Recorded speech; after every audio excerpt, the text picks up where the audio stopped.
Hello. तो क्या हाल चाल है सब लोगों के।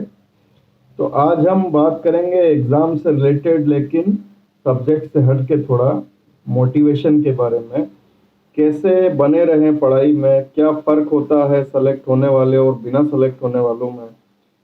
क्यों ऐसा होता है कि जो एक बार सेलेक्ट है, ठीक है, चाहे बैंक में हो, एसएससी में हो, किसी भी एग्जाम में, आईआईटी एमबीबीएस, किसी भी एग्जाम में जो एक बार सेलेक्टेड है वो फिर से यूपीएससी में हो जाता है। ठीक है। और जो कहीं नहीं है, ठीक है, वो फिर से रह जाता है। हर बार जो बड़े एग्जाम्स होते हैं उनमें सेलेक्ट होने वाले बच्चों में उनका प्रतिशत क्यों ज्यादा होता है जो पहले से किसी जॉब में है। बड़ा आश्चर्य की बात है लेकिन ऐसा होता है।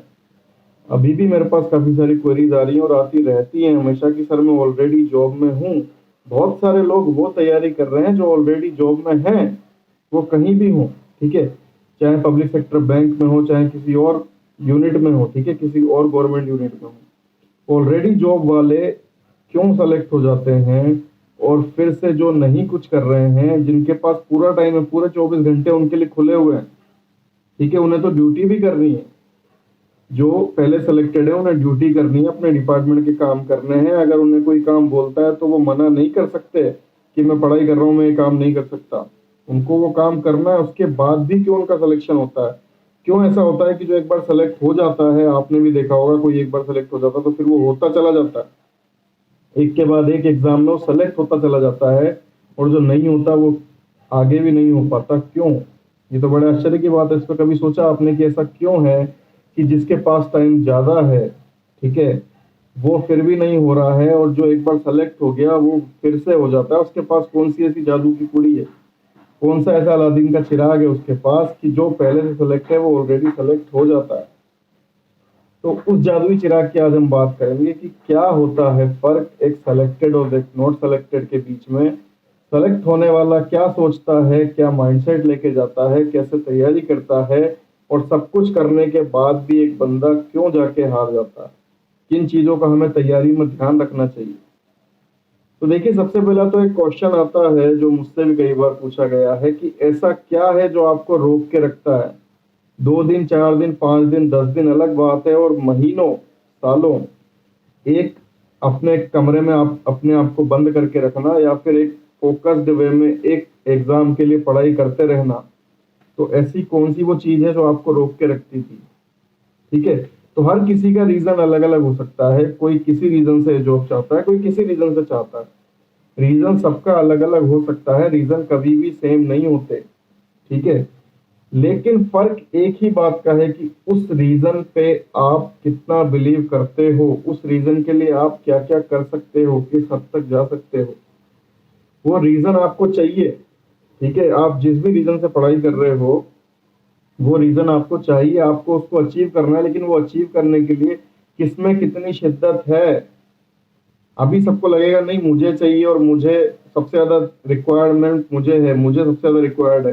रिक्वायर्ड से जॉब नहीं देती कोई भी संस्था, आपको जरूरत है इससे नहीं देगी। आप प्रूफ कितना कर पाते हो, उस 2 घंटे में जो दिखा पाएगा जिसे सबसे ज्यादा जरूरत है उसको उसी हिसाब से जॉब दी जाएगी। अब दिखाने के लिए पढ़ना पड़ता है। ठीक है। तो मुझे चाहिए चिल्लाने से नहीं होता, पढ़ना पड़ता है। ठीक है, और वहां पे दिखाना पड़ता है। जैसा कि मैंने आपसे कहा, 2 घंटे हैं। अभी तक मैं बात करता हूँ एग्जाम की डिफिकल्टी की, आज हम बात करते हैं एग्जाम की ब्यूटी की। कि क्या ब्यूटी है एग्जाम की। सबसे बड़ी ब्यूटी ये होती है कि आप जस्ट सेलेक्ट हैं, आप लास्ट बच्चे हैं 421 वैकेंसीज में से, फर्स्ट बच्चे हैं। आपको वही जॉब मिलेगी, उतनी ही ग्रेड पे मिलेगी, उतना ही पे स्केल रहेगा, सब कुछ वही रहेगा। जॉब में डिफरेंस नहीं किया जाएगा कि तुम लास्ट हो या तुम फर्स्ट हो। आप अंदर हो तो अंदर हो, और अंदर नहीं हो तो अंदर नहीं हो। एग्जाम डिफरेंस नहीं करता फर्स्ट ब्यूटी सिलेक्शन के बाद। एग्जाम के अंदर, उस 2 घंटे के अंदर या इंटरव्यू के अंदर आप क्या करते थे, आप क्या नहीं करते थे, इंटरव्यू में फर्क पड़ सकता है। बहुत सारे लोग पूछते हैं सर कॉमर्स बैकग्राउंड वालों को प्रेफरेंस दी जाएगी क्या, सर पहले से जॉब कर रहे हो तो प्रेफरेंस दी जाएगी क्या, सर इंटरव्यू में क्या होगा। प्रेफरेंस तो बहुत आगे आती है, सबसे पहले होते हैं आपके नंबर। अगर आपके रिक्रूटमेंट टेस्ट में नंबर हैं तो आपको उसी हिसाब से जज किया जाएगा। और डिजायरेबल कैंडिडेट का मतलब ये नहीं है कि उनको सिर्फ वही लेने हैं। अगर सिर्फ वही लेने होते तो फिर वो पेपर ही क्यों कराते, उन्हीं डिपार्टमेंट में पहले ही नहीं रख देते कि मुझे ये क्वालिफिकेशन चाहिए। यहाँ पे बात है आपके रिक्रूटमेंट टेस्ट की, उसमें आप कितने नंबर लाते हो। क्यों एक सेलेक्ट होने वाला बार बार सेलेक्ट होता है, क्योंकि उसको तरीका पता है। आप आज 10 दिन पढ़ लोगे, 15 दिन पढ़ लोगे, लेकिन सेलेक्ट वही होगा जो कंटिन्यूअस इसको लेके लास्ट एग्जाम के दिन तक जाएगा। कंसिस्टेंसी बनाना, ठीक है। आपने एक दिन पढ़ लिए, 10 दिन पढ़ लिए, 8 घंटे 10 घंटे, वो इंपॉर्टेंट नहीं है। फर्स्ट रैंक लाना इंपॉर्टेंट नहीं होता, फर्स्ट रैंक बनाए रखना इंपॉर्टेंट होता है। उसी तरह एग्जाम में एक दिन पढ़ लेना है, 10 दिन पढ़ना बड़ी बात नहीं है, उसको कंसिस्टेंसी को बना के रखना, और वो भी बिगर के साथ।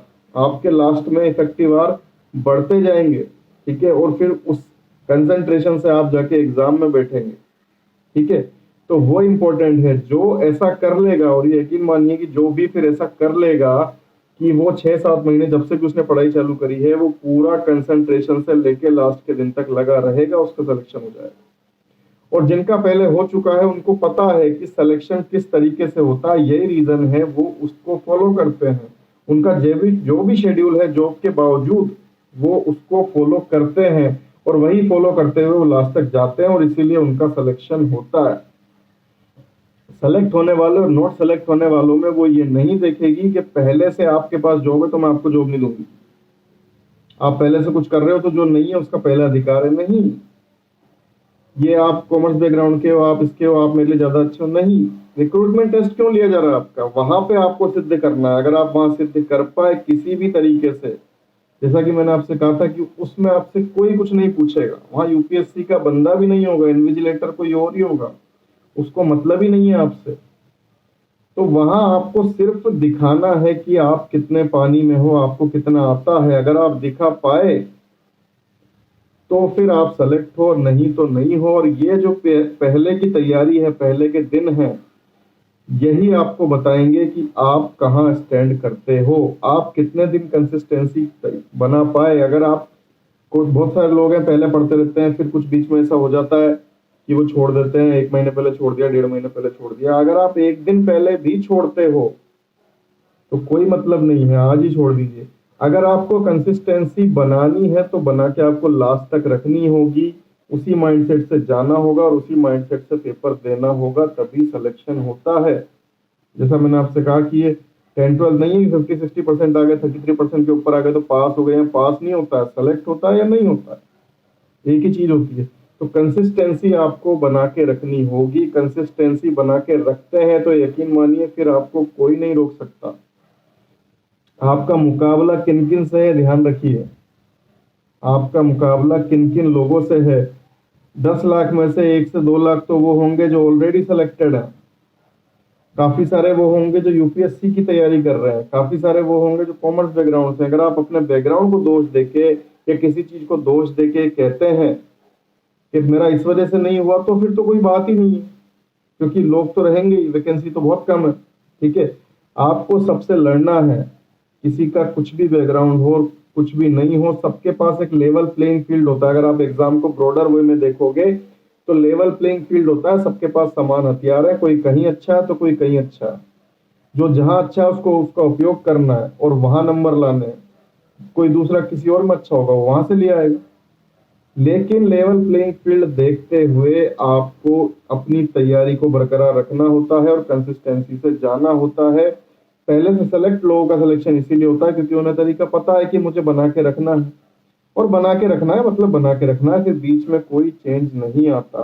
कोरोना हो, कुछ भी हो, तैयारी तो तैयारी ही होती है। आज कोरोना चल रहा है, लेकिन पढ़ने वालों के लिए टाइम कभी भी आसान नहीं होता, हमेशा टफ ही होता है, और आपको वैसे ही पढ़ना होता है कोई भी चीज हो। अब ये हम कैसे पढ़े, मुझसे जब ये क्वेश्चन पूछा गया कि आप कैसे 1-1 महीने तक रूम से नहीं निकलते हो, या कैसे आप इतना सामर्थ्य ले पाते हो कि आपका मन नहीं करता बाहर निकलने को, या बाकी सारी इच्छाएं आप कैसे खत्म करते हो, तो मैंने तो यही जवाब दिया, या मैं यही जवाब दे पाया कि लक्ष्य जो है, आप जिस रीजन से चाहते हो उस रीजन को आप कितना शिद्दत से चाहते हो। चाहिए सबको, चिल्लाने में सब आ जाएंगे। अगर यूपीएससी कंपटीशन रख देगी, जो तेज चिल्लाएगा तो सारे मोहल्ले को लेके लोग खड़े हो जाएंगे कि मुझे जरूरत है। लेकिन वही बात जब पढ़ने पे आती है तो कोई नहीं कर पाता। आप उस रीजन के लिए खुद क्या कर सकते हो, कितनी हद तक जा सकते हो, वही इंपॉर्टेंट है। और सबसे पहले आपके माइंड में एक पिक्चर बनाइए, जिस भी रीजन से आप पढ़ाई कर रहे हो, मानिए मोटिवेशन के लिए कि आपका वो काम हो गया है जिस भी रीजन से आप पढ़ रहे हो। रीजन सबका अलग अलग हो सकता है, जॉब सबको एक ही चाहिए, लेकिन क्यों चाहिए वो रीजन अलग अलग है। तो वो आपको क्यों चाहिए, उस रीजन की आप पिक्चर बनाइए माइंड में, और जब भी आपका ध्यान भटकता है उसको रखिए, ठीक है। वो आपको वापस लेके आएगी कि क्यों पढ़ना है, इस पिक्चर के लिए पढ़ना है ताकि ये साकार हो। और दूसरा जो आपको याद रखना है कि पढ़ने वाले पढ़ रहे हैं, पढ़ने वाले हमेशा पढ़ते रहते हैं। आपका मुकाबला ऐसे लोगों से है जो पागल है पढ़ाई के लिए, आपका मुकाबला ऐसे लोगों से है जो सनकी हैं, कुछ भी कर सकते हैं। तो सनकी से लड़ने के लिए सनकी बनना पड़ता है, आपको भी उस लेवल पे पढ़ाई करनी पड़ेगी। ये दो चीजें हैं जो मुझे लेके आती थी, आपको भी लेके आएंगी। एक पिक्चर रखिए माइंड में, और एक ये ध्यान रखिए कि पढ़ने वाले पढ़ रहे हैं, बुरी तरीके से पढ़ रहे हैं। अगर आपको उनसे टकराना है तो आपको भी पढ़ना पड़ेगा। लेकिन पढ़ने का मतलब ये नहीं है कि हम बाकी सब छोड़ दें। अगर हम सब छोड़ के सिर्फ पढ़ने लग जाएंगे तो फिर आपकी कंसंट्रेशन डाउन होगी, आपकी एफिशिएंसी डाउन होगी। मैंने पहले भी कहा है कि जो काम आपको अच्छा लगता है, जैसे किसी को गाने सुनना पसंद है, किसी को कुछ और पसंद है, कॉमेडी वीडियो देखना पसंद है, कुछ भी पसंद है, वो काम आप करते रहिए, वो आपकी एफिशिएंसी को बढ़ाते हैं। 12 घंटे अगर आपको मिले हैं कुल्हाड़ी से पेड़ काटने के लिए, तो 8 घंटे आपको कुल्हाड़ी तेज करने में लगाने चाहिए। मैंने पहले भी स्ट्रेटजी में बोला था। तो ये कुल्हाड़ी तेज करना क्या होता है, यही होता है कि आप अपने भी माइंड को फ्रेश कीजिए, ठीक है। माइंड को फ्रेश करते रहिए, अपनी एफिशिएंसी बना के रखिए, और कंसिस्टेंसी पूरी अगर आप लेके पूरे टाइम, जो जितना मैंने आपको बोला 6-7 महीने आप 7 से 10 घंटे देते हुए जाते हैं एग्जाम के दिन तक, तो फिर आपको कोई नहीं रोक सकता, ये आप यकीन मानिए, फिर आपका सिलेक्शन होगा। आप इतना कर पाए तो। लेकिन बात यही है, कर पाए तो, और कैसे करेंगे वो फिर ये जरूरी नहीं है कि मैंने आपको 2 तरीके बताए तो आप वही फॉलो करें। किसी भी आदमी का कोई भी तरीका हो सकता है कंसंट्रेशन बनाने का, वापस पढ़ाई में आने का, लेकिन उसको याद रखना बहुत जरूरी है। और कंसंट्रेशन बना के पूरे टाइम में ये करना बहुत जरूरी है, क्योंकि ये ध्यान रखिए आपका मुकाबला किन महारथियों से है, और वो पढ़ते रहते हैं, और वो पीछे नहीं हटने वाले हैं, चाहे उनको 6 जॉब मिल जाए। आप कहो कि भाई तेरे पास बहुत जॉब है, मुझे दे दे, हट जा, तो ऐसा नहीं होने वाला।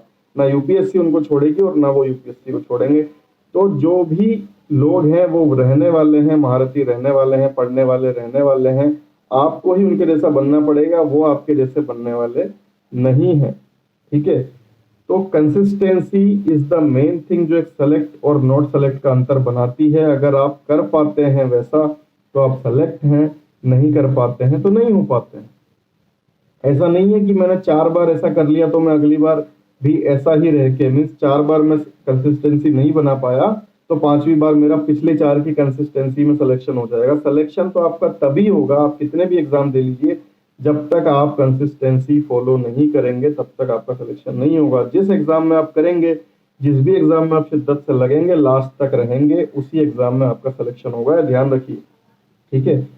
तो इस चीज को दिमाग में रखिए कि सिलेक्शन अगर चाहिए तो उसके लिए आपको क्या क्या करना है, किस किस हद तक आप जा सकते हो, जिस रीजन से आपको चाहिए वो आपके लिए कितना इंपॉर्टेंट है और आप उसके लिए क्या कर सकते हो। और अगर आपका किसी भी तरीके से ध्यान भटकता है तो आपको क्या करना है, क्या करके आपको उस कंसिस्टेंसी को मेंटेन करना है, ठीक है, वो सबसे इंपॉर्टेंट है। लास्ट में मैं आपको इन कुछ शब्दों के साथ छोड़ जाता हूं। सिलेक्शन उन्हीं का होता है जिनके इरादों में जान होती है। सिलेक्शन उन्हीं लोगों का होता है जिनके इरादों में जान होती है। पंखों से कुछ नहीं होता साहब, हौसलों से उड़ान होती है। जय हिंद।